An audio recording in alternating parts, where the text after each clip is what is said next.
Today I want to share 7 tips that are going to help you run your property business like a property business so you come across more professionally when dealing with both agents and sellers, which of course is going to lead to more deals.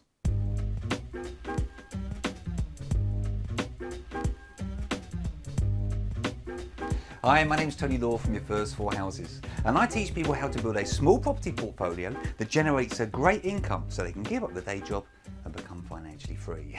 If this is your first time here, be sure to subscribe to the channel and click that bell notification icon so that you don't miss out on any of the free content that I give you each and every week. So as I say, I think if you're running a property business of any kind, you need to run it like a property business. You need to take this really seriously, because if you don't, there are other people out there who are taking this really seriously. And so when that fantastic deal comes up, who do you think the estate agent or the letting agent is going to actually think of? They're going to think about the professional person that walked in their office a few days ago, aren't they? So you need to treat this like a business so that you come across more professionally, which is going to mean more deals. So I've got 7 quick tips that I want to share with you. And the first one of these is to have a business name. Now, if you're just buying one property or maybe 2 properties, you may be thinking to yourself, well, I'm not running it as a limited company, because you might not be, although speak to your accountant. I can't emphasize that enough. Whether you be a limited company or a sole trader or a partnership, whatever it might be, I still think you need to have a business name, because it kind of gives you a bit of an identity, doesn't it? And so you should sit down and really brainstorm and think about a few different names. Talking about brainstorming, I think you need a slogan as well. And the brainstorming can be fantastic to actually establish a really good slogan. Why do you need a slogan? Well, I think you need a slogan because not only does it kind of identify who you are and what you do to your customers, but I think actually it also internalizes a little bit what you actually do. And if you've got a slogan, I would love it if you could drop that into the comments section below and just share that with my subscribers. I'd love to read what that is. Next, I actually think branding is really important. Branding matters. I think you need to consider what colors you're using. I think you need to consider the logo and the design that you're using. Do you know what? There are some fantastic people out there in the property world that are delivering really good, solid content. But were you to go to their website or look at their logo or anything to do with them externally, there's just no kind of design elements to it. Dare I be so bold as to say?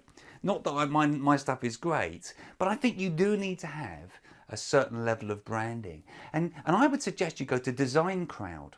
Now, Design Crowd, I went there recently and they designed all of these logos for me for my upcoming podcast. It's podcast artwork. And some of them are really good. Ultimately, you run a competition on there and you get to pick one winner, and then that winner gets the money that you've actually agreed to pay to do the artwork. It's not expensive for what you're actually getting, and you get the best designers out there to design you some absolutely awesome artwork. So check it out, I'll put the link below. I think you need a business card. Pretty obviously, I think you need a business card. Now, I know that there are loads of apps out there that you can kind of get on your phone so you can kind of interact with other people.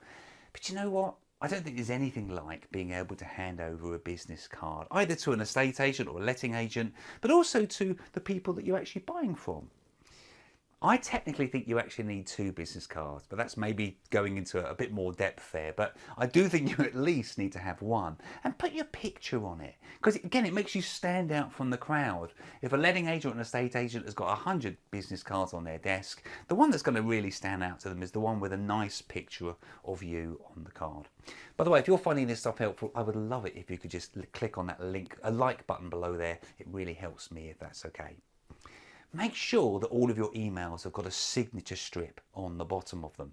Now, these don't cost anything really, 50 quid a year to set one of these things up, but you instantly come across more business-like, because in that signature strip you can actually you can have links to your LinkedIn account. If you're doing YouTube videos like me, you can have links in there so people can click on them, and also your website can have a link on there that they can click on.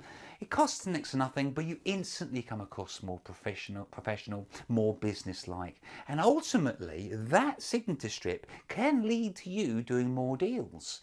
because people might click on one of the links that's expressed in that signature strip, which leads them on to finding out a little bit more about your rent-to-rent service, or about your how you buy properties really, really quickly kind of service. I think you need to give a little bit of thought to a phone system. Now, I'm not saying you need anything really sophisticated here. I really am not.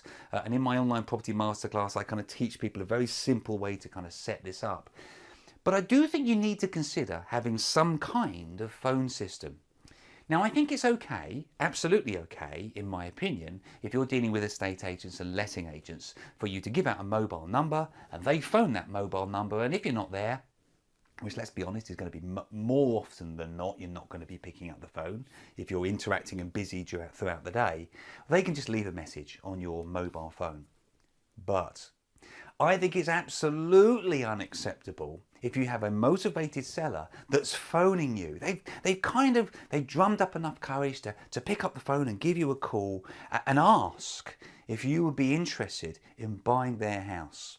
If you've got a mobile phone, answer phone set up for that, that's bad. You need to put something in place, which is actually why I think you need two business cards, if I'm being really honest with you. One that goes to motivated sellers, or that type of seller rather, and one that obviously can go to agents. So I don't think, I start with one business card, but I think ultimately to have two is probably a good thing. And one of those should have that connection to your phone system. Lastly, do you know what? Websites cost so little to actually put together now. Don't do them yourself. Please don't do them yourself. Just employ somebody to put a simple website together that looks really good, that's in alignment with the branding that we spoke about earlier on. Because the first thing I always do when somebody interacts with me is I try to find them. I try to find them online. I'm going to look for anything that's relating to a website. I had somebody contact me yesterday about this exact thing. They wanted to kind of do a bit of work with me. What's the first thing I did? I kind of tried to check them out on LinkedIn, and I tried to find out if they had any kind of a website. I couldn't find either.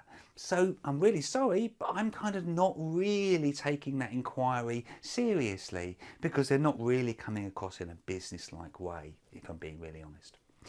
I hope you found this video helpful. For more tips and tricks like this, be sure to subscribe to our channel and also download this 50-point checklist, because I know it's going to help you the next time you buy an investment property. My name is Tony Law from Your First 4 Houses, with online training that helps you build your property portfolio.